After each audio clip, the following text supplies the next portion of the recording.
Good morning. Welcome back to my channel.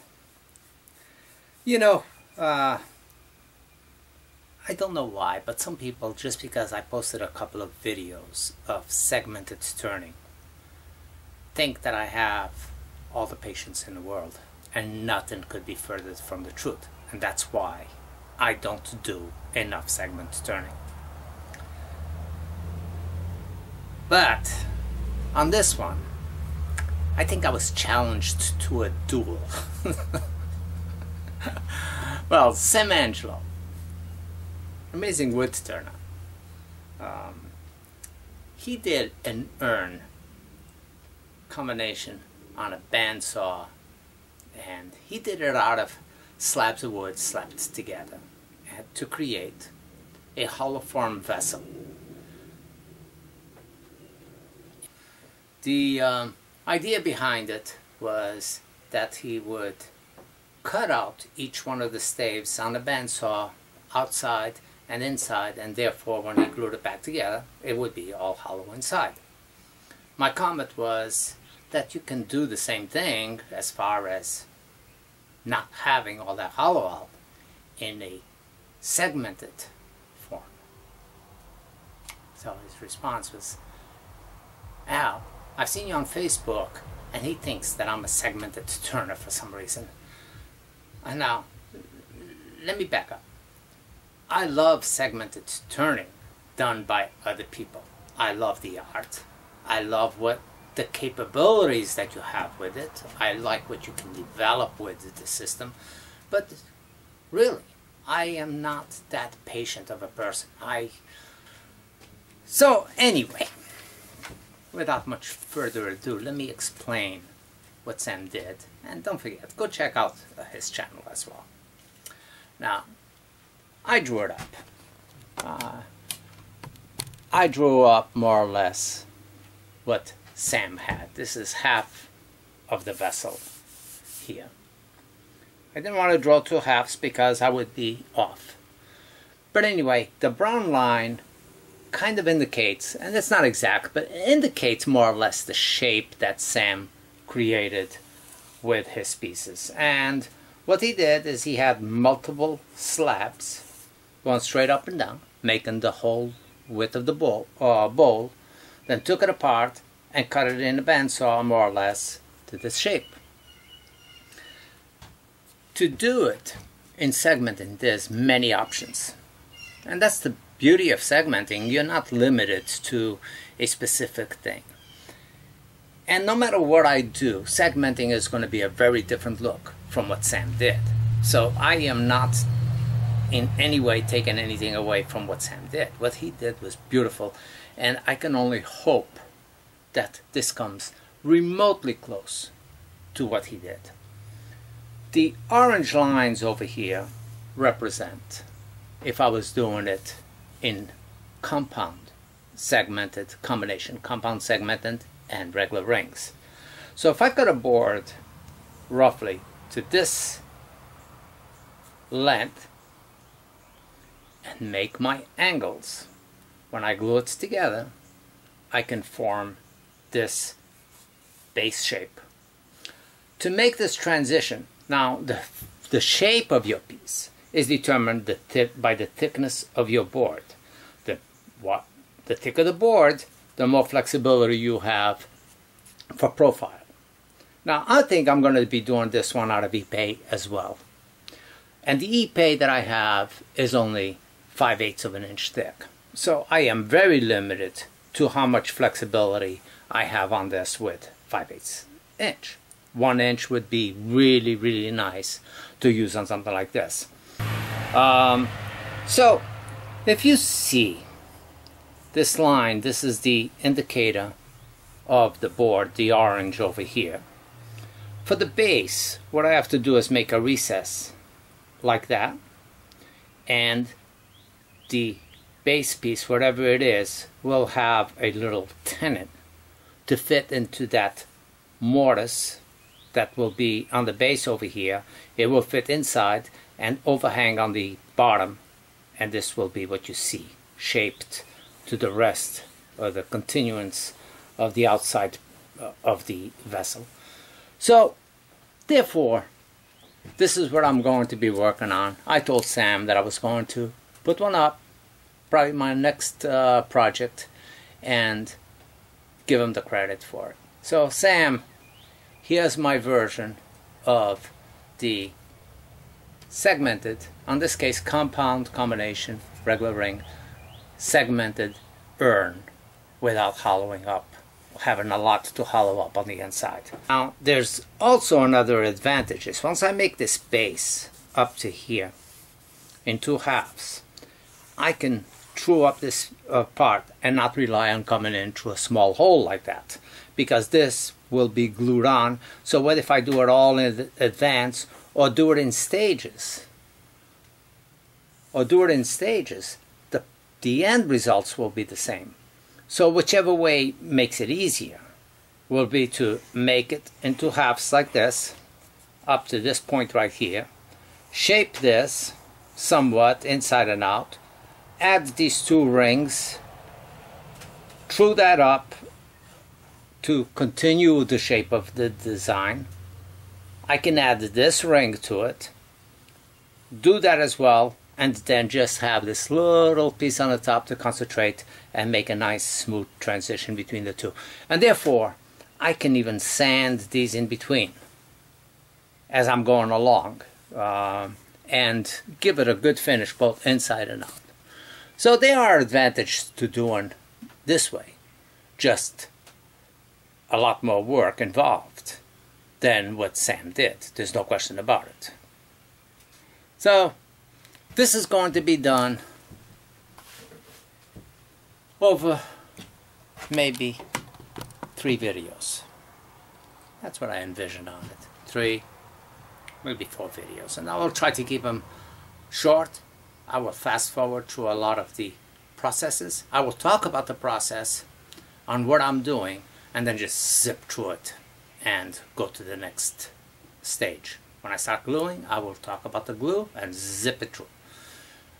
I'm going to try not to bore you, but I'm going to try to be informative with the steps that I'm doing and my angles. So I'm thinking that I'm going to do it out of the Ipe for the body and maple for the base, top, and the segment rings in between. So I'm going to get started. Okay, so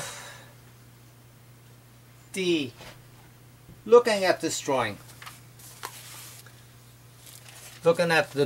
more or less, I mean, I just roughed this. I don't know if that's Sam's angle or not, and it doesn't matter. It's more or less to where I thought it was. And I used this little protractor, and putting it on the pencil lines or the paper lines, I tilted it. And it's more or less because I really don't know, or I don't know what Sam's wall pitch is or anything like that. So I put my protractor up and I saw where I came up with. And I came up with a 60-degree mark over there. So that's the wall pitch over here. And 60 degrees is something that I already use on my sled when I'm doing some of my compound segments. So this looks like it would be a 60 degrees this way, and this one over here probably a 30 degrees, which I also have marked up on my sled as well, would most likely work.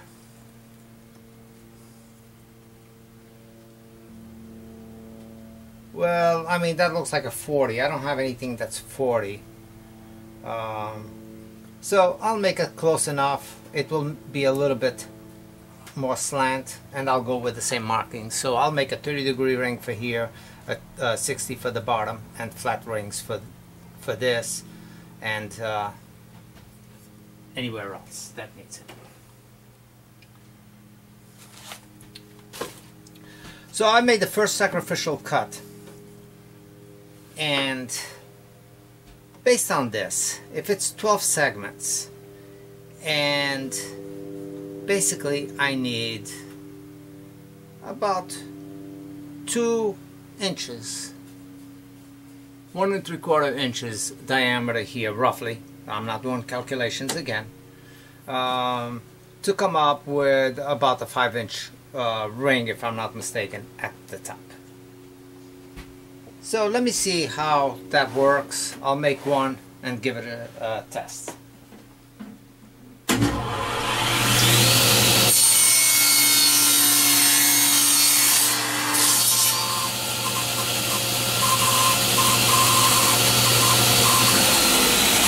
Now, this being this thin on the bottom of this slice pretty much tells me that if I multiply this times 12, the diameter of this is going to be about 3 inches. If I multiply this times 12, the diameter over here should be around 6-7 inches. So I'm going to make 3 of these, and I'll definitely know exactly how big of a piece that's going to make me on the top. So that's 1.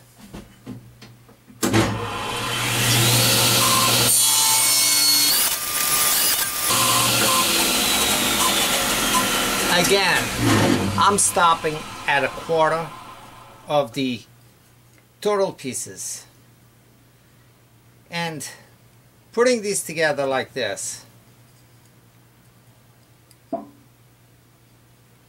These joints should be at 90 degrees, and they should match up perfect with my jig. So here's my corner jig. Take these 3 pieces, line them up, and see what I got. And this is a step that, you know, I mean, don't skip on it. It can save you a lot of headaches at the back end of this. And you know something? Again, right off the saw, whoops. And right off the saw, the seams or the joints meeting the walls and the seams are nice and tight with each other and nice and flat on the bottom. So if I continue and making my last 9 of these, I'm pretty sure that I end up with something like that. Now I'm making this longer than the design here by a little bit. So this represents this piece right here, like this. Okay, so you can see that I'm longer, but that will represent each one of these staves, and the whole piece is going to be taller than what I'm showing here on paper, purposely.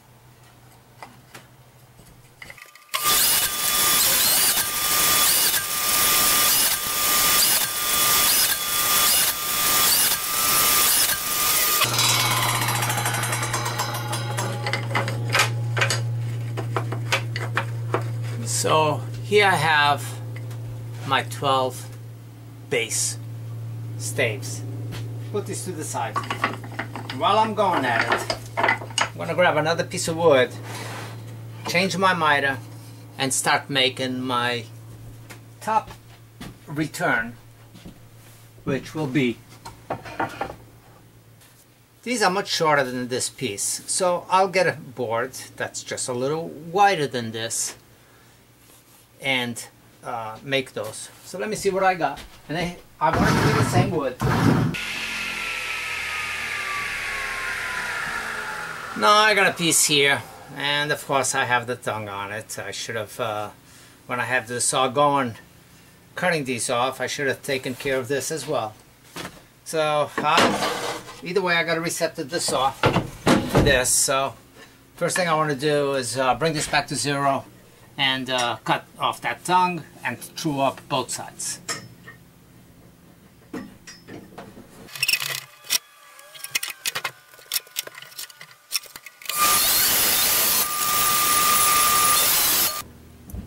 Okay, now I'm ready to go to 12 segments at 30 degrees which is 13 degrees on the fence, and I have the mark right. 13 degrees on the fence. Lock it up. And the blade is 7.4. So bring it to 7.5 and just back it up at here. 5, 6, 7.5. And that's good right there. Raise up the blade.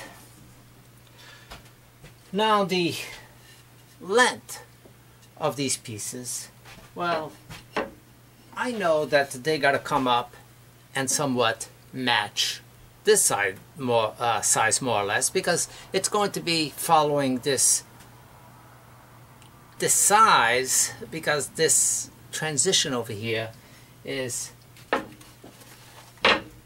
almost parallel with each other. So it's going to be just a hair smaller, but not by much. It has. That's the thickness of a blade smaller, that's it.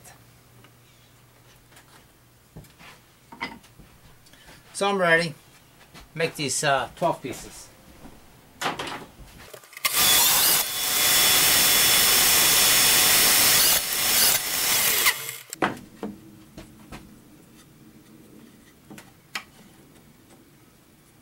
Test it out. I mean, why keep it going when you can be certain that things are going to work out for you? So don't cut it all just because you are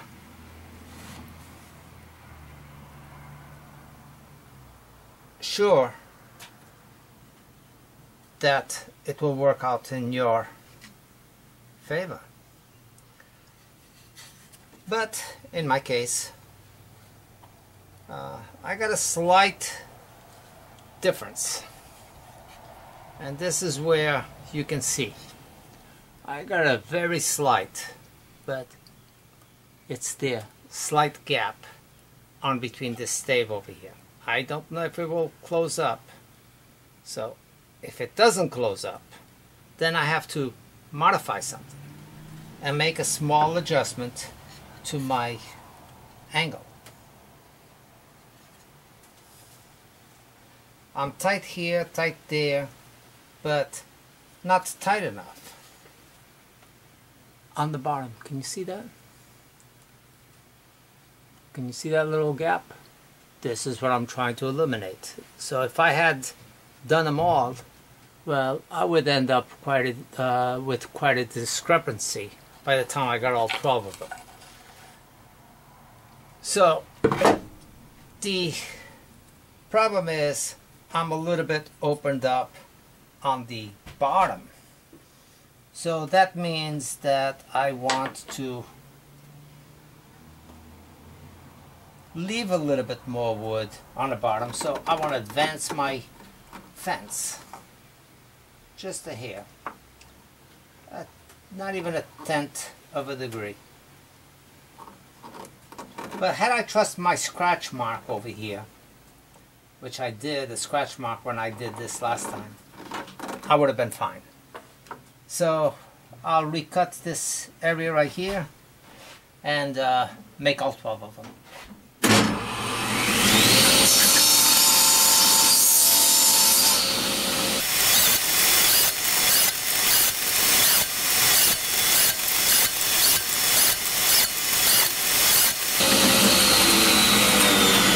Okay, I'm at a 20-inch piece more or less. I still got a couple of inches left.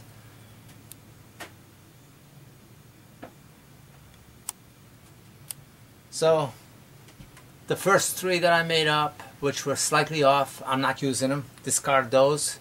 And this little piece.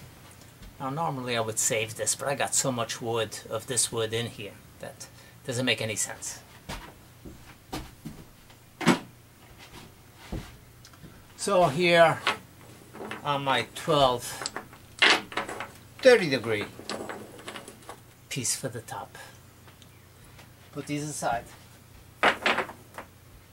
It's time to think about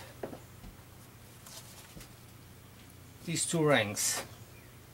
And again, 12 segments, because you don't mix and match numbers. I could double or go half. I'm not going to go 6, and I'm not going to go 24. I'm going to maintain with 12 segments and make these 2 rings right here. And the size for those rings are already established. It's this length for one and this length for the other. Now it's a matter of selecting a piece of wood to work for this. Now I got a nice piece of maple here, and I think that's what I'm going to do for the rest of the segments. This is about 4 inches wide, and I know my rings are only going to be about an inch and a quarter more or less. So I'm going to cut this down to a manageable size, do my rips, and cut up my 24 pieces for my segment rings.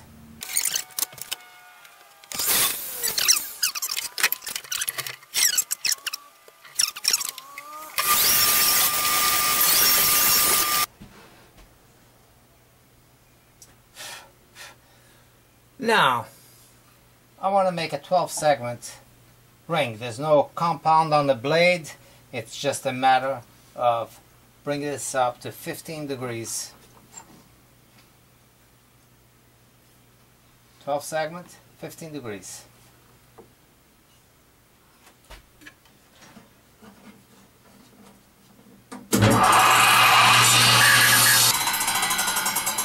Now, if I did this, I just roughed it.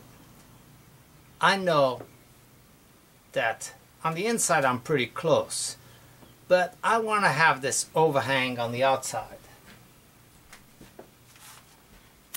by quite a bit, as you can see. So I gotta make these a little bit bigger than what I just cut this one. So take this out and then crease it. And what will that give me? That will give me about 1/4 of an inch longer than what I got here. So I need 12 of these.